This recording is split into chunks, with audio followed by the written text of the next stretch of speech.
All right, let's begin our second lesson in vectors, which is looking into the components that make up some sort of vector. Okay, and so let's begin by explaining what I mean by that. It's any vector can be resolved into its perpendicular vector components. So a given vector v, and see how the v has a little arrow above it? That indicates that it's a vector. At an angle of theta to the horizontal is the resultant or sum of its perpendicular components. Here's what this means, is that if we have a vector going in a specific direction, that vector, so let's call this my force R, my resultant force. That means that there must be some sort of horizontal force in the x direction and some sort of vertical force in the y direction. Okay, and let me draw that a little bit bigger so you can see it better. Okay, so if you have the following force vector, the resultant would be this diagonal line, but it's made up of some sort of force acting in the x direction and some sort of force acting in the y direction. And the resultant force, the Fr that's there, okay, that is that's known as the resultant or the sum of your perpendicular components. Your perpendicular components are here. Okay, so in this lesson, we're going to be dealing with these right angle triangles because all of our vectors, we're going to create these perpendicular vectors. So kind of the vectors that make up the vector that is the resultant. We're going to be drawing these perpendicular triangles here, these right angle triangles, where we can, of course, now solve different side lengths as well as angles using the formulas that we're now very familiar with, our trig ratios and our Pythagorean theorem. Okay, so remember that our trig ratios are the following.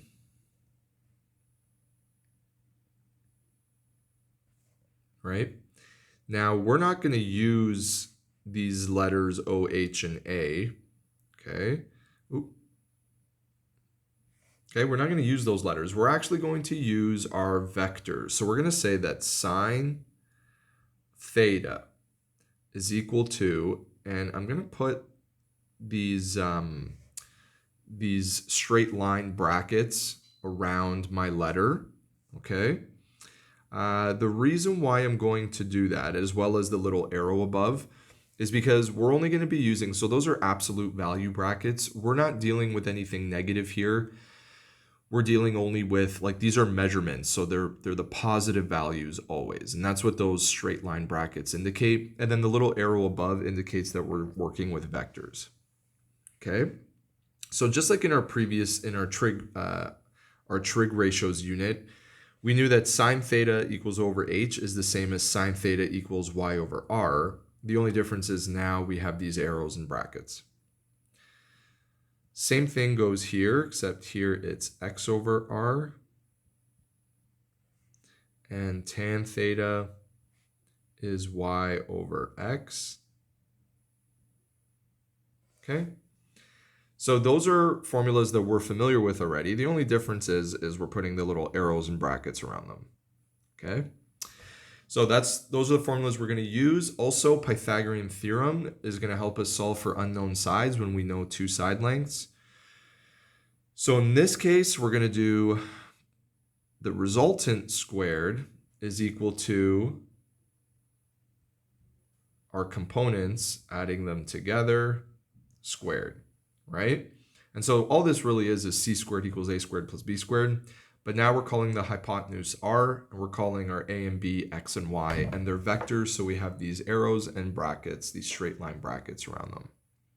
Okay, so let's put a box around that and a box around these sets of formulas. Okay, let's see how this actually ends up working out. So the magnitude of the horizontal and vertical components can be calculated using the primary trig ratios. Okay. I already kind of answered that, and let's just put that in here. I'll draw a diagram. I've already answered what each letter represents, but let's have a little diagram showing that. Okay, so let's say my angle of reference is here in the bottom left corner. We know that this was normally my hypotenuse, my opposite, and my adjacent. Well, now this is known as my vector for y, or my y vector. This is known as my x vector, and this is known as my resultant vector. Okay, so we've already indicated that above. Okay, let's go to an example. Let's see how we can break this down into its components, right? So it says determine the horizontal and vertical components of the following force. Now, I'm going to give you a force. I'm going to call it AB, so the vector AB. Okay, all right, so if this is A and this is B, vector AB is equal to 10 kilometers per hour. Okay, so it's a velocity with, and velocity, remember, has magnitude as well as direction. So I'm giving the magnitude there, and my direction is a bearing angle of 240 degrees. So it says determine the horizontal and vertical components. Okay, so we're going to figure out what the horizontal and vertical components are, meaning we're going to figure out their magnitude as well as their direction. Okay? Okay, so here is what this is going to be made up of.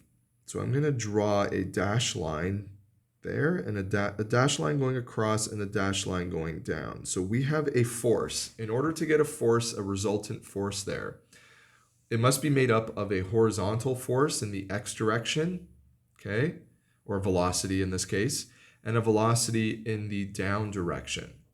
So if I call this, this will be my x, this will be my y, okay?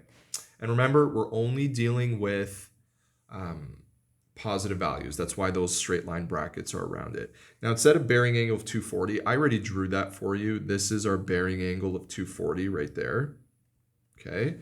How are we going to figure out what x and y are? If we know that AB is 10, how are we going to figure out what x and y are? Well, can we figure out this angle in here? Yes, we can. If we do, let's see, 90, 180, and then 270 goes up to here. So if we do 270, let's call it theta, 270 minus 240 gives us what that angle in there is. So I'm going to draw another diagram now that I can label a little bit better.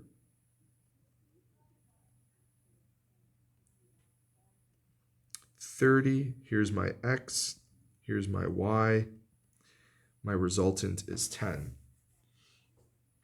Okay, I need to find x and y. Okay, so let's start with our horizontal component, or x. So let's start by finding that.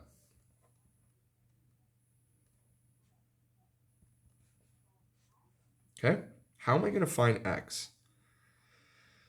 Well, I have a reference angle, I have the resultant or the hypotenuse, and I need to find the adjacent or the x vector here. Okay, right? This would normally be your adjacent, this would be your hypotenuse. So which, if I circled what I have and what I needed to find, which ratio do I use? Cosine. Okay, and I know my angle is 30 degrees. I don't know my x, I'm going to find that. And I know that my r is 10, right? Cross multiply. Okay, cross multiply, and you will get, and if I'm going to round this to the nearest whole, okay? Although this, this is a decimal here, but I'm going to round it to the nearest whole. I'm going to say that this is equal to 9 kilometers per hour. Okay, now because it's a vector, I also have to give a direction. 9 kilometers per hour west, we can say. All right, because it's acting If this is north, east, south, west, okay, that must be acting west there. And now if I find this is one of my answers, I can now find my y as well, my vertical component. Okay, for this one, I have my hypotenuse, and I need to find my opposite or my y. So O and H, it's sine theta. Okay, and take the sine of 30 degrees, set that equal to y over 10. And what we get is my y vector equal to 5 kilometers per hour. And this time we are going south, right? Our vector component, in order to get to our horizontal, we must have gone down. So it is 5 kilometers per hour south. So we give a magnitude of 5 kilometers per hour and then a direction south. Okay? Pretty straightforward. So really we're using our diagram there to figure out our angles in our right angle triangle, and then using our either our trig ratios or Pythagorean theorem to find unknowns. Okay, example 2. Austin walked 5 kilometers west.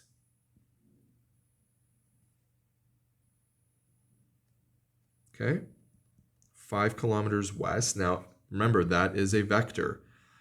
Okay, that is a vector. It's giving a distance, a magnitude, as well as a direction. And 2 kilometers south to go to school. Okay, determine the magnitude and direction of the displacement vector of his journey. So if his starting point is here and he ends up here, we are going to give the magnitude, okay, that's going to be our r. We're going to give that vector. We're going to find the magnitude and also the direction. So we also need to then find an angle as well, right? Because we can't just give the magnitude there. That's what's a little bit trickier about this, okay? So we're going to have to make a couple calculations here. So let's start with just the magnitude of r. Let's use Pythagorean theorem because we already know 2 side lengths.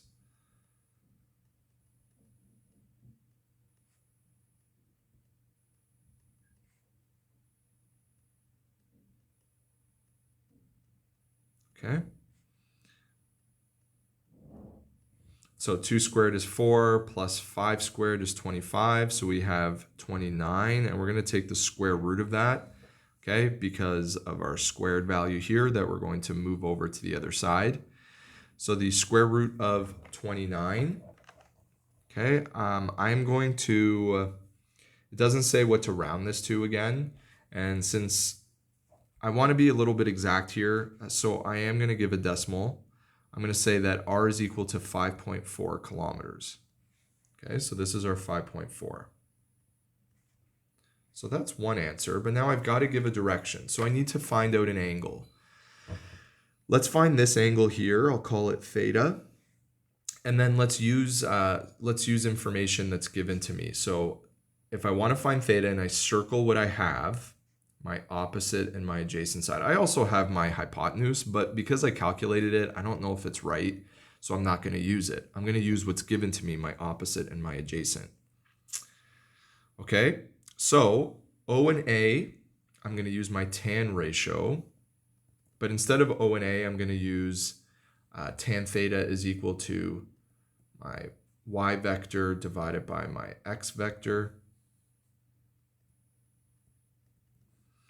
Okay, so 2 over 5, and then theta is equal to the tan inverse of 2 over 5. Theta is equal to approximately 22 degrees. Okay, but that's not good enough. I can't just give that angle because I have to give like that 22 degrees relative to something. So if I were to draw this again here, except on a Cartesian plane, and say that I went west 5 kilometers, south 2, and I know that this angle in here is 22 degrees. hard to see in there. I can figure this out as a bearing angle, okay? Or I can figure it out as a quadrant bearing. Let's do it as a bearing angle starting from the north. 90, 180, go to 270, and then back 22. So if I find 270 minus 22, right? What do you get there? 248 degrees. Okay, so therefore, I figured out now my bearing angle. So therefore, my resultant vector is 5.4 kilometers, and then write your at a bearing of 248 degrees. So I could have found the quadrant bearing and done south and then do 90 minus 22. Okay, 90 minus 22, which is 68. So you would get south 68 degrees west. South 60, so or south 68 degrees west. And all I did there was, if I know that this is 22 and I know that from here to here is 90 degrees, I did 90 minus 22 and I got 68. So I started on the south line and I moved 68 degrees to the west. Okay. All right, let's move on. Two more examples here. So here we have another velocity question. So a train is traveling at 200 kilometers per hour, okay, in a direction of north 55 degrees east. Draw a diagram of the velocity vector and its perpendicular components. Okay. So north 55 degrees east. We have a vector, okay, that is going 200 kilometers an hour. Okay, this is 55 degrees. So north 55 towards the east. It says to draw its perpendicular components. Okay, so you can either draw them down here or you can draw them over here. Well, I'm going to use here as my perpendicular components because my 55 degree is already in that triangle. So I'm going to use this as my x. This is my y. Okay, but you could use the other triangle below. Just don't use 55 degrees. Use 35 degrees, right? Because together they're complementary angles. This would end up being 35 degrees to equal 90. Okay, so if you use the triangle above, you use the 55 degrees. Determine the magnitude of the horizontal and vertical components. Okay, so same idea now as the question that we've already done. I'm not going to actually answer this question, okay, because it's getting, it's a little bit repetitive. But what we have here, I'll draw my horizontal. Okay, so my vertical is going up in order to get to this resultant of 200, right? So I'm going up and then to the right. So, and I know that this is 55 degrees. Okay, so then you label your triangle opposite, adjacent, hypotenuse. Circle what you have, circle what you need to find. You can find x, and then you can find your y. Okay, and then just make sure you give a direction. That in the case of x, you're going towards the east. And in the case of y, you're going north. Okay. All right. The last question that I wanted to get to is Hussein has a sign at the front of his store. The sign is suspended as shown. The tension in the slanted rod supporting the sign is 130 newtons at an angle of 32 degrees to the horizontal. Okay. 32 degrees to the horizontal. So that means that this vector is pointing in this direction, holding up, that tension is holding up that sign here, okay? And it's 32 degrees to the horizontal. So this tension rod here is 130 newtons. That's the force that is in the tension rod there.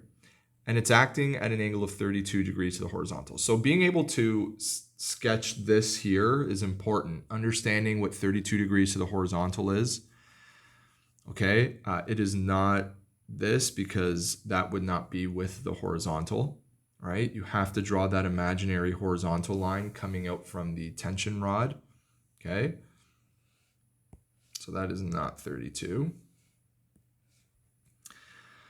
Okay, what are the horizontal and vertical components of the tension vector? Okay, no problem, right? So if this is 130, okay, and it's acting to hold this sign. So it's acting going towards west, going towards the left.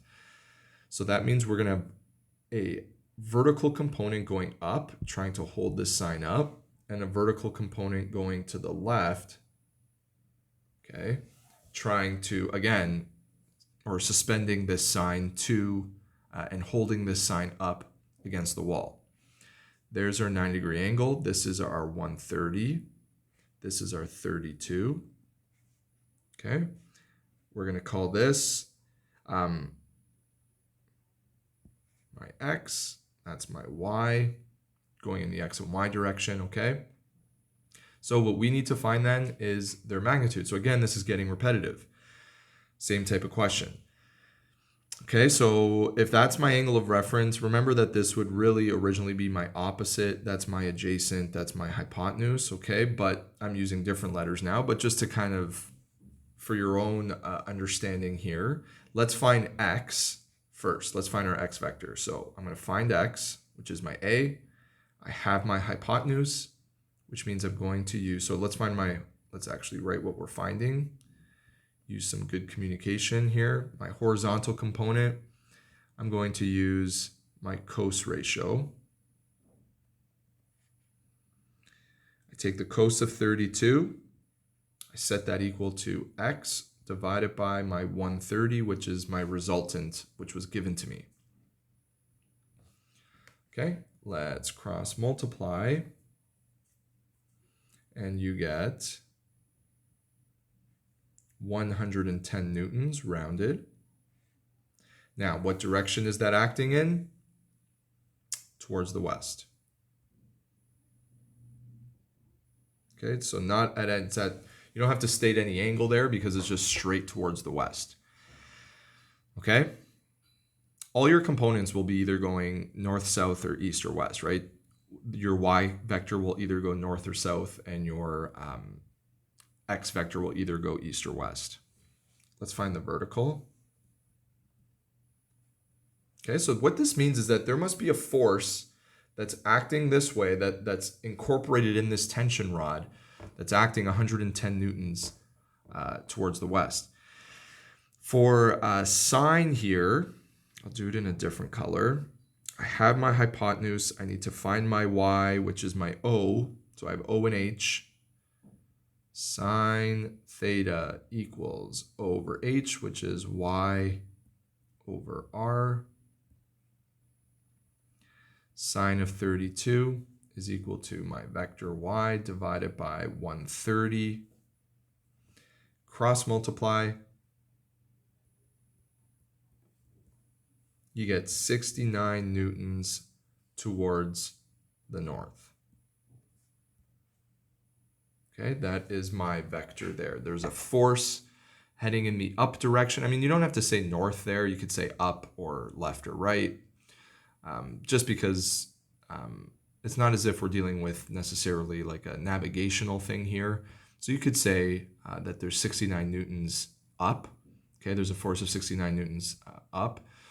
Okay, so there you have it. So in order to hold this sign up, you need a force of 69 newtons that pushes this up, a force of 110 newtons that pushes it towards the left.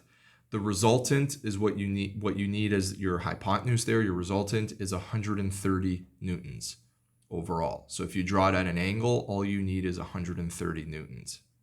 Okay. And that does it for this lesson. Okay, so what did we learn? We learned that every vector can be broken down into its components, its perpendicular components, x and y. And we can use our trig ratios, primary trig ratios, sine, cos, and tan, SOHCAHTOA, as well as our Pythagorean theorem to solve questions, real applications that deal with velocities, forces, and so on.